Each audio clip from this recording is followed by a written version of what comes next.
You crank it up here pretty quick. Pretty quick.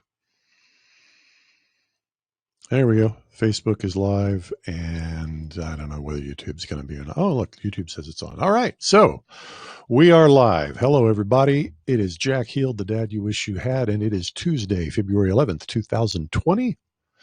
Today, I'm going to be talking about something that's near and dear to my heart, how to inoculate yourself and your loved ones against the lure of a mass movement. But first, let us pause, appreciate the life that we've been given, and drink a toast to this precious moment.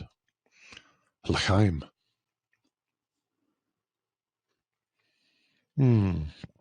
Today's show is brought to you once more by I can't remember what it's called. I did a review of it on Twitter. You can follow me on Twitter and see that. I'd buy it again. It's not great, but it's not horrible. So there you go. All right. Down to the business at hand. When you feel like your life is a failure and there's nothing you can do to fix it, then you'll be attracted to a mass movement. This is one of the messages that I got out of Eric Hoffer's magnificent little book, The True Believer, which I reviewed last week. Definitely get yourself a copy of it. It doesn't matter what the mass movement is about. All that matters is, for those people who feel like their life is a failure, they want something they can immerse themselves into. So if you can immerse yourself into the giant mob and separate yourself from your own sense of personal failure, then you've alleviated your pain. As Roman McClay says in the book Sanction, pain demands a response. This is one of the reasons why mass movements tend to attract younger people. Right? Younger people don't have a well-developed sense of self, and belonging to a big mass movement can give them the sense of purpose and meaning that's lacking in their lives. This reality about being attracted to a mass movement, if you feel like your life is meaningless, that's just part of the human operating system. It's a bug. I mean, it's not a bug. It's a feature. We cannot remove it. It's just part of the hardware, and a fairly malevolent part, but it is what it is.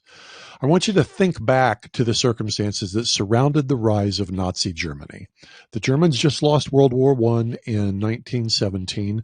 The Treaty of Versailles, 1718, the Treaty of Versailles mandated that the nation of Germany repay all the other countries that they'd gone to war against the costs of the war, plus penalties, plus interest. Bankers were involved, of course.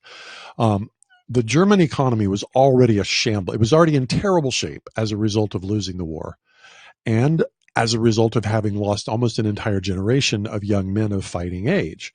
So in the terms of a shattered economy and a lost generation of young men, it created a situation where the entire German nation was doomed to almost perpetual subservience to all the other countries on the continent. Now, imagine being a young person coming of age in the 20s. Let's say you were born in 1900, too young to go to war, but you become an adult just as Germany loses the war. And you grow up during the era of the Weimar Republic. You're a citizen of the country that was once the home of one of the greatest civilizations in history. You're part of the nation that gave birth to Goethe and Einstein, to Martin Luther and Leibniz and Kant and Bach, geniuses who literally created the modern world. And now your country is reduced to a state of perpetual ruin. You are subject to absolutely ruinous inflation. Your economy is in shambles. Your cities are in shambles. Your cultural life is in shambles. The political sphere is a complete mess. It is the very definition of institutional hopelessness. Now, someone comes along and offers the chance to escape the misery of that situation. They'd find a willing audience, wouldn't they? Especially people who are anxious to shed what they perceive to be their own miserable, meaningless lives in exchange for belonging to something much bigger than themselves, something that gives them a sense of purpose and a sense of meaning. Now, in Germany, it happened to be Nazism, but it just as easily could have been Marxism or fascism, or even some form of religious revivalism, or some particularly toxic form of nationalism. Those things happened in Russia, in Italy. They happened in China when Chiang Kai-shek screwed up after World War II. It happened in Cambodia with Pol Pot in the 70s after the Americans pulled out of Southeast Asia. It's happened in North America during the 1820s, a religious revivalism that was absolutely fanatical. This is what happens when people feel like their individual lives are failures. You and I are subject to the same sorts of hysterias, and our young people are even more subject to these sorts of attractions. Now, I want you to think about it. The crushing burden of student debt cannot be relieved by law. You cannot declare bankruptcy and get out of your student debt. At the same time, the value of a college education has been inflated into absolute worthlessness.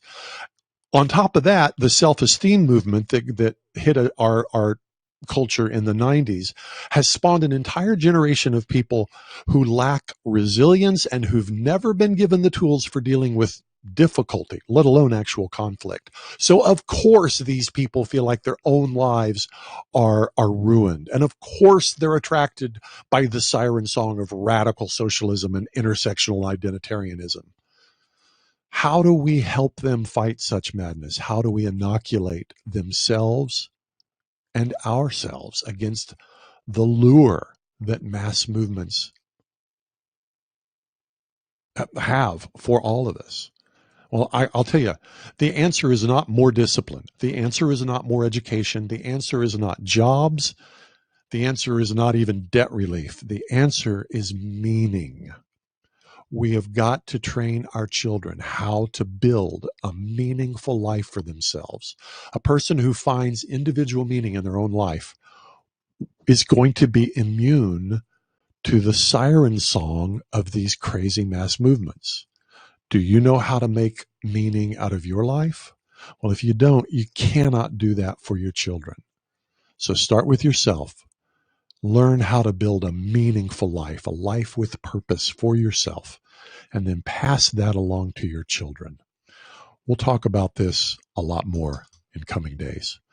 I'd love to hear your comments. Be sure to subscribe so you're updated as soon as we publish a new video. It happens about this time every weekday.